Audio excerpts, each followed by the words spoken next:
no gold is not in her.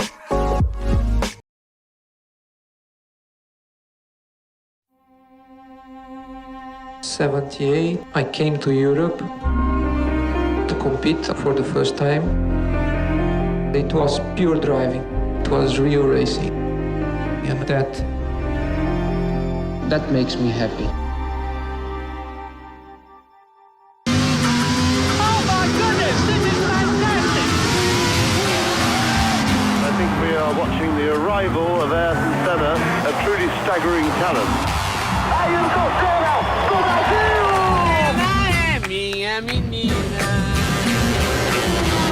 He'll be ranked among the all-time greats. How do you feel about being world champion? It's not a bad feeling at all, is it?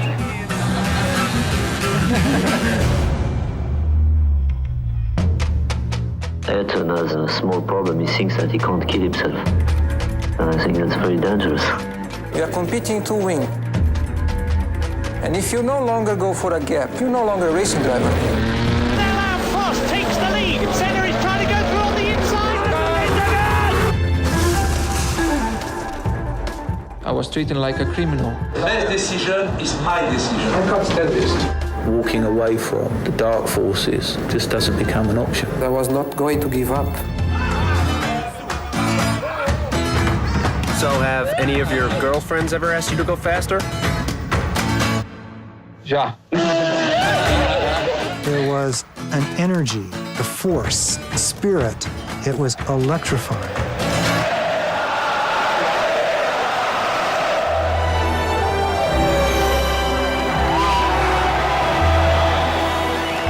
It was the last time either of them would be on the podium. Ayrton ran out of luck. There is a lot to go, a lot to learn, a lot to do. But I have plenty of time.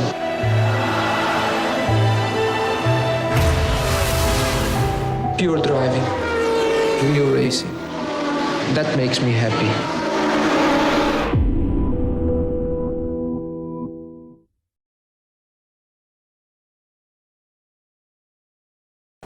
Salut les amis, c'est Skywalker78, on se retrouve aujourd'hui pour une vidéo un petit peu particulière où voilà, on se parle face à face.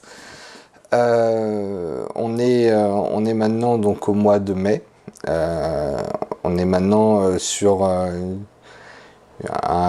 chronologiquement on est normalement sur la fin de la pandémie et de tout ce que ça a pu impliquer pour chacun donc dans leur vie à la fois professionnelle et personnelle. Donc voilà, petite dédicace, on va dire, à vous tous qui avez peut-être souffert dans vos familles, etc. On commence à en voir le bout. Les restaurants, les bars, les lieux d'échange, de rencontres vont pouvoir rouvrir dans les prochaines semaines, prochains mois. Donc on quitte un peu le domaine du sim racing. Vous avez l'habitude de me voir jouer, de me voir présenter du matériel. Je vais vous en représenter certainement aussi après. Mais aujourd'hui voilà, on est le 5 mai. Donc le week-end du 1er mai est passé. 1er mai, fête on va dire du travail, le muguet. Mais pour tout passionné de plus de 30 ans on va dire, et pour tout passionné de sport automobile, le 1er mai est aussi une date qui justement a fait date et qui nous a propulsé dans la réalité en fait du monde automobile et de plus particulièrement de la Formule 1. Donc je pense que dès que je prononce la date du 1er mai, dès que je prononce la date aussi du 1er mai 94, ça fait sens, ça fait écho à chacun d'entre vous. Il y a beaucoup de gens qui se disent, on se souvient tous du 12 juillet 98 quand la France a été sacrée pour la première fois championne du monde. On se souvient tous où on était, avec qui on était. Pour les plus de 30 ans, les plus de 35 ans, ou même voilà, comme moi, hein, les moins de 40 ans, entre plus de 35 ans et moins de 40 ans, le 1er mai 94, on se souvient tous aussi de cette date, on se souvient de nos émotions, on se souvient de ce qui de ce qu'on a compris, moi, malgré mes 10 ans, même pas, enfin à peine 10 ans, j'ai compris quasi instantanément ce qui s'était passé. La violence des images, la violence du choc, on a compris qu'on était face à une tragédie comme le sport automobile, malheureusement, peut nous en livrer quelquefois. Et pour ceux de ma génération, c'est la première fois où on était confronté à la mort en direct. Alors c'est quelque chose qui était déjà ancré dans les têtes des personnes de plus de 40 ans, plus de 50 ans. Peut-être que vous me suivez actuellement. Et alors que nous, on était innocents. Enfin, moi j'avais, je vous dis, à peine 10 ans. Je n'avais jamais été confronté à la mort comme ça. Et donc voilà, je vais vous raconter effectivement comment j'ai vécu moi cette période, parce que malgré tout je m'en souviens encore très bien, et ça a bercé mon enfance. Le duel Prost-Senna, je regardais la Formule 1 avec mon père, donc je pense qu'il y a aussi ce côté un peu nostalgique qui transparaît, et j'avoue avoir depuis une fascination pour Ayrton. Peut-être que je n'aurais pas eu de fascination si il n'était pas mort dans des conditions tragiques. Ça fait partie de ces pilotes, de ces sportifs qui, à partir du moment où ils sont décédés de manière brutale au sommet de leur art, on les a élevés à un rang peut-être qui était légèrement au-dessus de ce qu'ils pouvaient prétendre. Ayrton, je ne vais certainement pas le dénigrer parce que c'est un pilote que j'affectionne particulièrement. Mais Ayrton, son aura a décollé à partir du moment où il est décédé, malheureusement. Ça n'enlève rien à ses qualités intrinsèques de pilote, et je vais vous donner 2-3 clés pour pouvoir comprendre un petit peu plus le personnage et comprendre pourquoi il était aussi spécial. Mais comme vous pouvez voir derrière moi, juste là, il y a le casque du coup d'Ayrton Senna, c'est une réplique hein, bien évidemment, à côté d'un autre idole aussi, Schumacher, pour d'autres raisons. Peut-être que je ferai une vidéo sur Schumacher aussi, un peu dans le même thème, là aussi destin tragique, etc., mais sur un autre plan. Donc oui, voilà, casque d'Ayrton, premier championnat du monde, 88, première fois qu'il est champion du monde. Et en fait, quand on parle d'Ayrton Senna, on ne peut pas enlever le nom de Prost. Prost, je pense que vous le savez, vous l'avez pu le voir sur iRacing par rapport à mes livrets. Moi, je viens de la région parisienne, je viens des Yvelines. J'étais à côté de Guyancourt, donc moi, Prost Grand Prix, 98, création de Prost Grand Prix, j'ai 14 ans, 15 ans. J'habite à côté d'une écurie de Formule 1. J'habite à 10 minutes en vélo d'une écurie de Formule 1. Ça devient complètement aberrant aujourd'hui de se dire je suis à côté de l'usine Ferrari, je suis à côté de l'usine Renault, enfin Alpine maintenant, je suis à côté de l'usine Williams, voilà. Donc Prost Grand Prix, je passais avec mes parents quasiment à chaque fois qu'on allait au resto, prendre de l'essence, faire des courses, je passais devant ce bâtiment, et donc voilà. Et Prost, c'est cette couleur bleue. Je pense que tous les mecs, on a toujours aimé des petites voitures bleues, voilà, c'était ce bleu qu'on retrouve maintenant sur les Alpines, et ça me fait vraiment très plaisir. Puis voilà, c'était Prost Grand Prix, Prost Peugeot. À l'époque, on se disait franco-français, Panis en pilote. Après, il y a eu Jean Alesi. Là aussi, on se dit, mais on touche le firmament du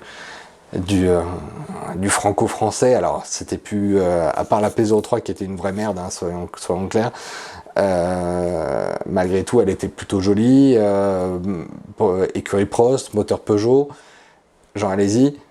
On s'est dit mais c'est pas possible, on ne peut pas ne pas adorer cette équipe. C'est comme aujourd'hui Alpine, moteur Renault, Esteban Ocon, voilà. Donc pour en revenir à Senna, 94, gros choc. On se souvient tous de ces images terribles, ce bruit terrible et ce silence de mort, clairement, après. Alors moi je vais vous raconter une petite anecdote sur ce 1er mai 94, quand Senna a eu son accident. Je reviendrai après derrière sur la chronologie par rapport à cet incident, et on va essayer de faire un truc pas trop lourd, pas trop compliqué pour vous, mais voilà. Et puis on terminera par des petits goodies que je vous présenterai et quelques petites clés. Premier mec 94, on est aux alentours de, je crois, de 14h17, 14h18, vous me corrigez si jamais je n'ai pas les bonnes informations.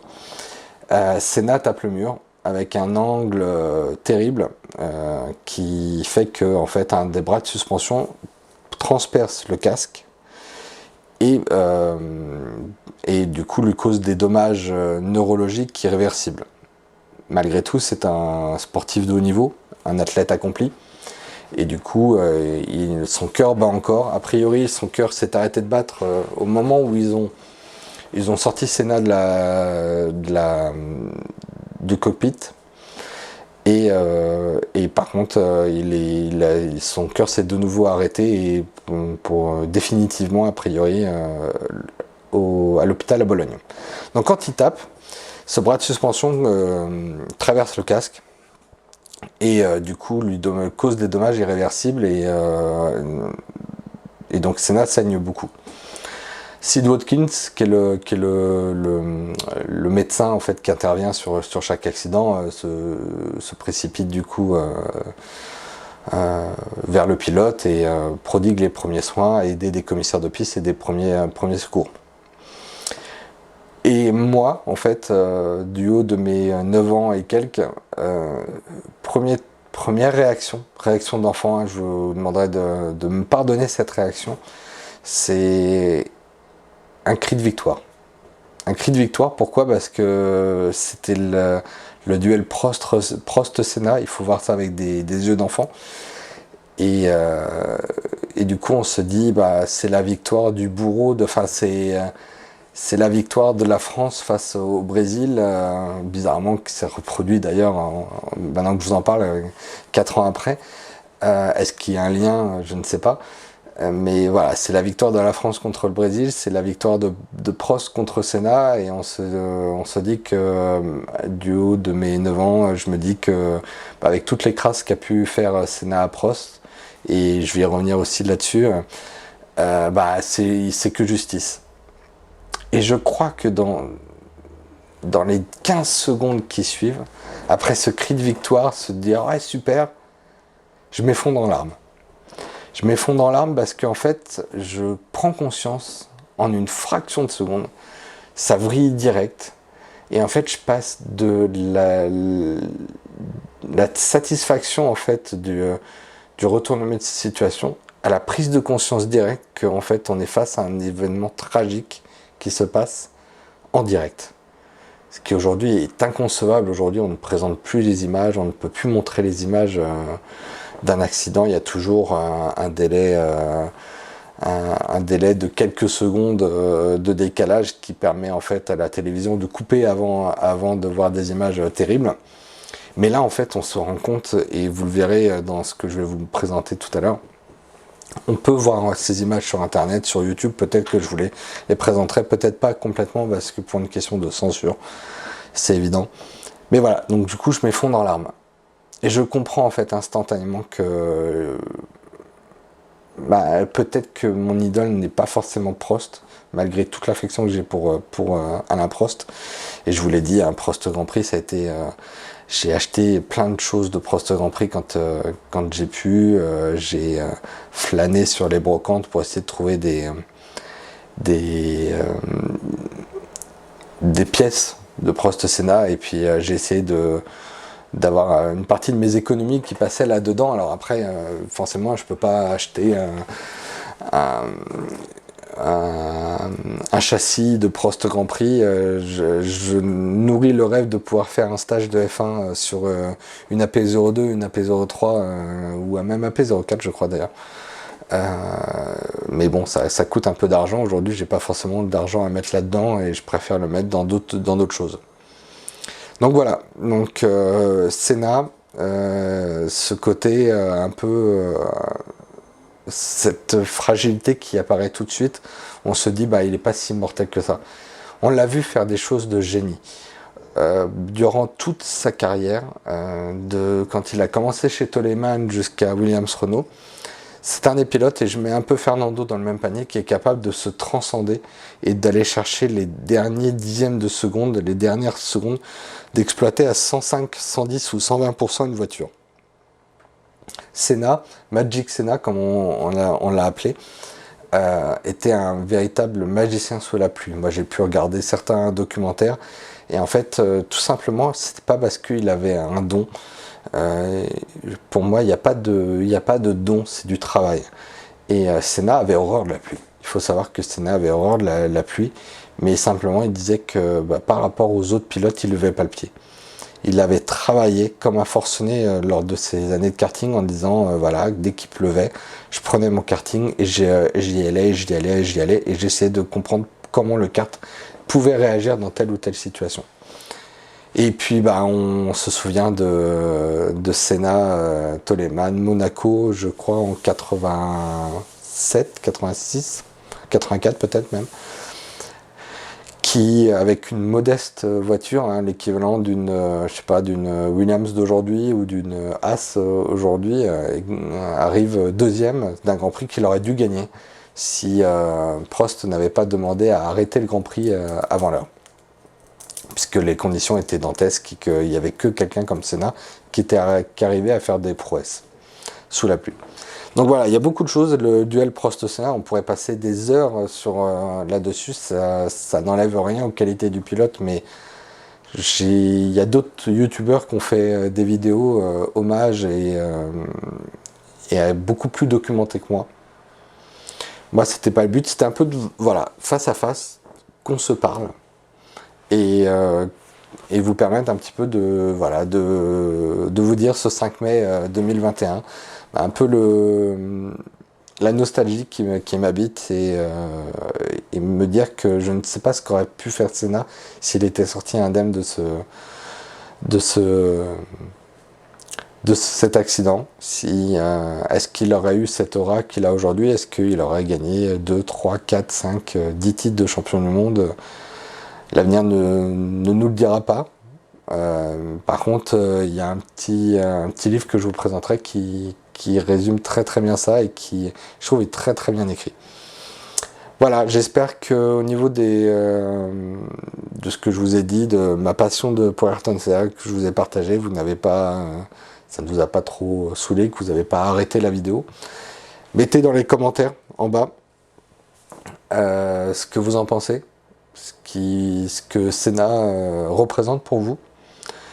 Je vais essayer prochainement de vous faire sur le simulateur qui est juste derrière une petite vidéo sur Assetto Corsa avec la voiture d'Ayrton sur le circuit d'Imola en petit hommage sim racing.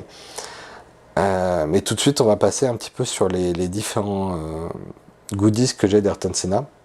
Donc il y a le casque juste là, donc je vous ai dit 88. Vous avez un petit peu plus haut, ouais, par là. Vous avez toutes les voitures d'Ayrton Senna en mini-champ, donc la collection Ayrton Senna. Vous avez ici, format 1,5, le casque du coup de 94, on voit avec Renault. Et je vais vous parler maintenant de beaucoup de choses que j'ai, déjà un Blu-ray ou DVD, parce que vous l'avez aussi en DVD. C'est le film Senna, qui a été fait en 2010, je crois, de mémoire, qui résume bien la carrière et vous permet de voir un petit peu le personnage d'Ayrton Senna et la rivalité avec Prost. Alors, il faut savoir que Prost avait commencé à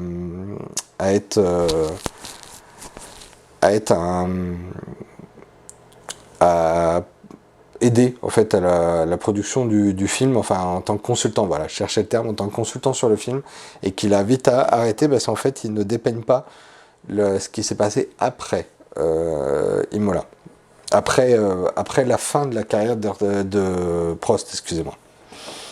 Et d'ailleurs c'est là où je vous dis que je ne travaille pas mes vidéos avant, je ne les prépare pas, parce que j'avais dit que je vous reparlerai effectivement d'Imola 94, donc 1er mai, accident d'Ayrton Senna. La veille, il ne faut pas l'oublier, vous voyez, moi je l'ai oublié, mais la veille d'essai aussi, lors des essais de Roland Ratzenberger, donc l'Autrichien, qui avait un capital sympathie énorme, mais malheureusement qui s'est tué aussi sur ce Grand Prix. Et aux essais libres, encore donc 2 jours avant, un grave accident de Rubens Barrichello comme un symbole, le petit Brésilien qui marche dans les traces de son idole Ayrton, qui a un accident spectaculaire, vraiment. Je pense que vous trouverez les images, peut-être que si j'arrive à vous les trouver, je vous les mettrai. D'une violence inouïe, et s'en tire effectivement indemne. On se dit que Senna aurait pu avoir peut-être un petit peu plus de chance. Donc voilà, week-end maudit, des accidents partout, des accidents durant la course. Il y a eu l'accident de Gigi Leto au démarrage, qui a blessé 3 spectateurs, je crois, et un commissaire, un policier, avec une roue qui est partie dans les tribunes. Un week-end horrible, une mascarade pour la télévision, parce qu'en fait, on se dit que la course n'aurait jamais dû reprendre, puisque, pour la petite histoire, donc Sid Watkins a le patron de la FIA au téléphone à ce moment-là, et au moment où il est en train de s'occuper d'Ayrton, et du coup c'est Bernie Ecclestone. Bernie Ecclestone lui demande qu'est-ce qui se passe, et Sid Watkins dit his head, sa tête. Donc sous-entendu, il a pris quelque chose à la tête, et c'est sa tête qui est vraiment l'urgence absolue. Et Bernie Ecclestone comprend he's dead. Donc du coup, il commence à circuler l'information au sein des patrons d'écurie, surtout pas au pilote, parce qu'un pilote, il faut qu'il reste dans sa bulle et qu'il reste concentré. Et donc ça témoigne un petit peu de ce qu'aurait pu être ce Grand Prix. Normalement, on n'aurait pas dû courir sur ce Grand Prix, on aurait dû... L'association des pilotes, à l'époque, on était vraiment au ses balbutiements, et Ayrton était un des fervents supporters de créer ce GPDA pour essayer de réglementer un peu la sécurité, dire que voilà, il y avait ce virage, ce fameux Tamburello ne devrait pas avoir ce mur si près. Il y a eu beaucoup d'accidents avant, Nelson Piquet, Gerhard Berger aussi. Voilà, il y a beaucoup de choses à dire sur ce 1er mai, il y a beaucoup de youtubeurs qui ont fait des vidéos dessus, vous les trouverez, qu'elles sont beaucoup mieux faites que la mienne. Moi je suis là vraiment pour vous donner un ressenti et vous faire partager une émotion. Si vous voulez vraiment approfondir, je vous dis, il y a ce film qui est plutôt pas mal, qui résume très très bien la carrière d'Ayrton Senna, un petit peu ce côté un peu mystique, et pourquoi il était comme ça, qu'est-ce qu'il faisait. Et puis voilà, il y a tout ce côté 1er mai 94, ce week-end d'Imola 94, qui est baigné d'une espèce de voile un peu de la mort, qui tout au long des jours d'essais, de qualifs et de courses. Donc plein d'accidents durant la course. Il y a un caméraman qui va être blessé par une roue qui part dans les stands. Une roue, ça fait quand même un sacré poids. Voilà, enfin c'est comme ils l'ont dit à la télé ce jour-là, il faut arrêter le Grand Prix, c'est une mascarade. Et c'est ce qu'on aurait dû faire. Ça n'aurait pas ramené Senna. Mais par contre, ça aurait peut-être permis d'avoir une espèce d'empreinte de dignité, parce que les pilotes n'étaient pas dupes, malgré tout ce qu'on aurait pu leur dire, même s'ils étaient dans leur bulle, ils savaient que l'accident était très grave. Ils savaient que, vu l'interruption de course, que dès qu'il y a un drapeau rouge de toute manière sur un circuit automobile, on sait qu'il y a une urgence, traiter l'humain, protéger l'humain, essayer de sauver l'être humain. Et donc voilà, on le sait pertinemment. Qu'est-ce qu'aurait pu faire Senna si c'était relevé, si le bras de suspension était passé quelques centimètres au-delà du casque? Eh ben, vous avez Hilario Pax qui a écrit ce livre, Imola le jour d'après, qui dit voilà, Ayrton Senna, 1er mai 94, il a son accident, il s'en relève. Et ben qu'est-ce qu'il fait après? Très beau livre, je vous le conseille. Il se lit plutôt bien. La fin est compliquée. La fin est empreinte d'une certaine émotion. Il est très bien écrit. Pas du tout dans le roman, pas du tout dans le côté un peu pomponnant, enfin ronflant, on va dire. Non, il y a de l'émotion. On sent que celui qui l'a écrit est un passionné.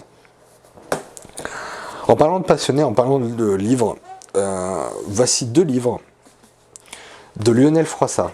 Lionel Froissart, c'est un journaliste qui était un proche du pilote et qui en parle, mais formidablement bien. Parce qu'en fait, Lionel Froissart, il y avait un côté affectueux d'Ayrton Senna, mais il n'est pas du tout dans le côté porté au nu. Et voici donc ces 2 livres. Moi, j'ai commencé par celui-là, que je trouve vraiment très très beau, Au fil du temps.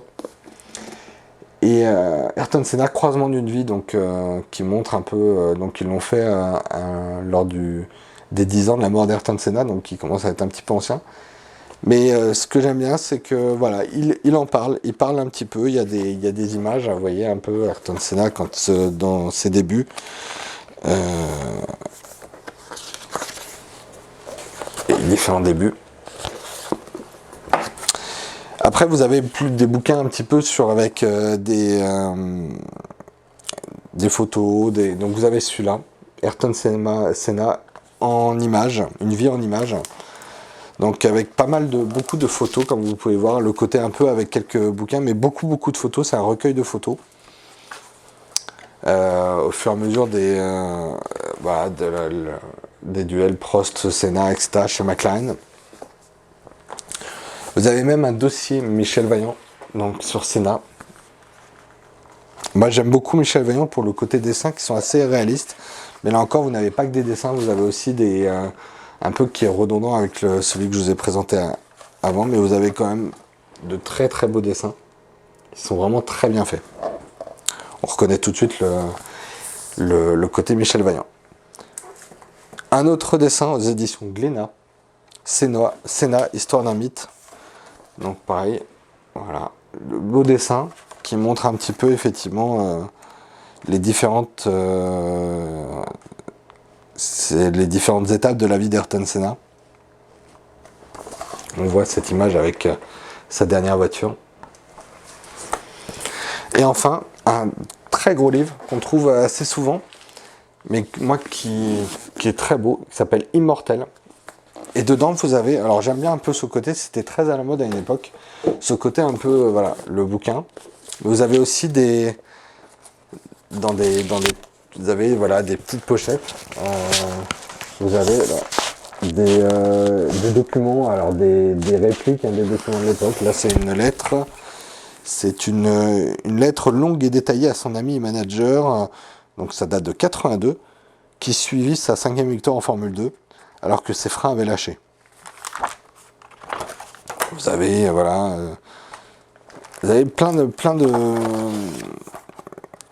petits documents, des témoignages. Là, vous avez une photo de Senina, donc le dessin animé d'Ayrton Senna qu'il a connu, qu'il avait commencé à créer en 93 ou 94. Voilà, donc tout ça, c'est très beau livre. C'est aussi pas mal, il y a pas mal de choses aussi sur Ayrton. On fait beaucoup de modes sur les différentes courses, les différents simulateurs, parce que en fait on se rend compte que c'était un génie du pilotage et il y avait beaucoup de choses à ramener à ce pilote. Je vais essayer de vous trouver, et je vais faire cette vidéo, donc elle va mettre peut-être un peu de temps. Je vais essayer de vous trouver des photos, des vidéos d'Ayrton pour aussi compléter cette vidéo. Et j'innove un petit peu ce nouveau format en face à face. Peut-être qu'on en refera d'autres si c'est quelque chose qui vous plaît. Et voilà, tout ça pour vous dire que ma passion envers Ayrton Senna est toujours intacte, ma passion envers Prost est toujours intacte, mais que Senna restera jamais gravé dans ma mémoire comme un pilote qui était capable de se transcender et qui montre un peu au quotidien, je ne sais pas quels sont vos différents métiers, mais qui montre qu'en fait on peut aller au-delà de ce que l'on pense et que nos limites sont faites pour être dépassées. C'est un petit peu, si vous regardez un peu les phrases qu'a donné Ayrton Senna, c'est un peu, on pense qu'on a une limite et en fait jusqu'au jour où on l'atteint, où on la dépasse. Et c'est ce côté un petit peu qu'on retrouve dans la vie de tous les jours, se dire il faut qu'on se dépasse. On va essayer de, mais même dans notre vie personnelle, il y a des choses où on se dit on doit aller au bout. On doit essayer d'avoir un but. Et une fois qu'on a atteint ce but, on se dit, en fait, finalement, on est capable d'aller plus loin. Voilà, le dépassement de soi, c'est une des choses que j'aimais beaucoup chez Ayrton Senna et qui se transcrivait dans son pilotage. Je n'ai pas le talent d'Ayrton Senna dans la vie réelle comme dans les jeux. Vous avez certainement pu voir sur iRacing, je ne suis pas le meilleur pilote. Loin de là, il y a beaucoup d'autres pilotes qui sont meilleurs que moi, qui ont plus de talent. Voilà, c'est cette conduite à la limite, c'est quelque chose que j'aime beaucoup, que je trouve que ça transcrivait très très bien chez Ayrton. Écoutez, j'espère que cette vidéo vous a plu, vous aurez aussi quelques passages d'Ayrton. Je vous invite à regarder sur YouTube des vidéos sur ce pilote si vous faites partie de cette génération qui ne l'a pas connu, cette génération d'après 94. Vous n'avez rien manqué, parce que vous avez juste manqué ce qui était le sport auto à l'époque, un sport d'homme, enfin d'être humain, parce que d'homme, je trouve, c'est un peu réducteur, d'être humain, de gens qui savaient piloter, qui n'avaient pas de direction assistée, qui pilotaient des boîtes qui n'étaient pas robotisées, et qui, je pense, a conditionné beaucoup de pilotes aujourd'hui, dans sa manière d'aborder les choses. Donc il a laissé son empreinte au feutre noir indélébile, et il a laissé une empreinte dans le monde, et je pense que dans 100 ans on s'en souviendra toujours. On commémorera le 1er mai 2094 les 100 ans de la mort d'Ayrton Senna, je pense avec la même ferveur qu'aujourd'hui.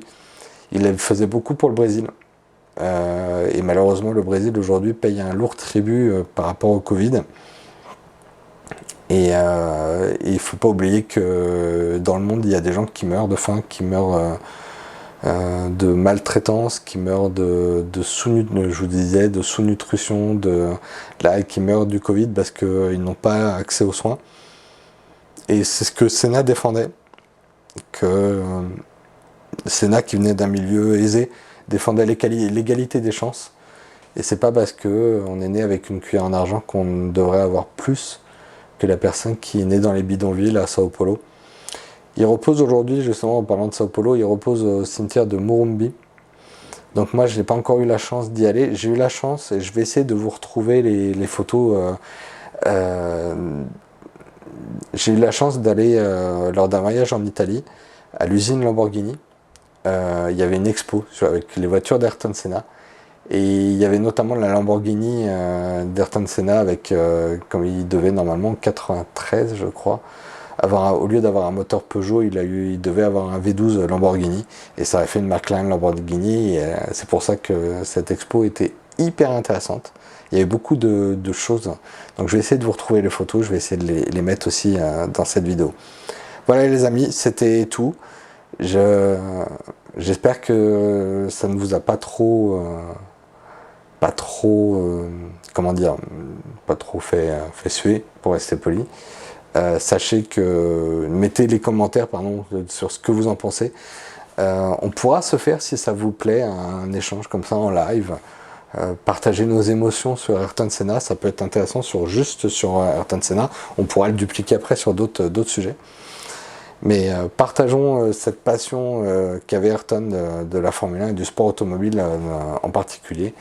Et surtout, prenez soin de vous, parce que la vie peut s'arrêter du jour au lendemain, et on n'a pas besoin d'aller à 300 km/h pour que la vie s'arrête. Et donc il faut impérativement profiter des siens, profiter de la vie, tout en respectant certaines choses. Et voilà, c'est ce que je pense Senna voulait nous enseigner. Et on ne l'oubliera, je pense, jamais. En tout cas, ma génération n'oubliera pas ce très très grand pilote et cet homme qui a fait beaucoup pour son pays, qui a fait beaucoup pour son sport, qui voulait faire plus et qui malheureusement on n'a pas eu le temps de faire plus. Voilà les amis, c'était sur cette pensée un peu philosophique qu'on se quitte. On se quitte avec certainement une photo d'Ayrton Senna à la fin, et surtout, ciao ciao les gars, et à très bientôt. Salut.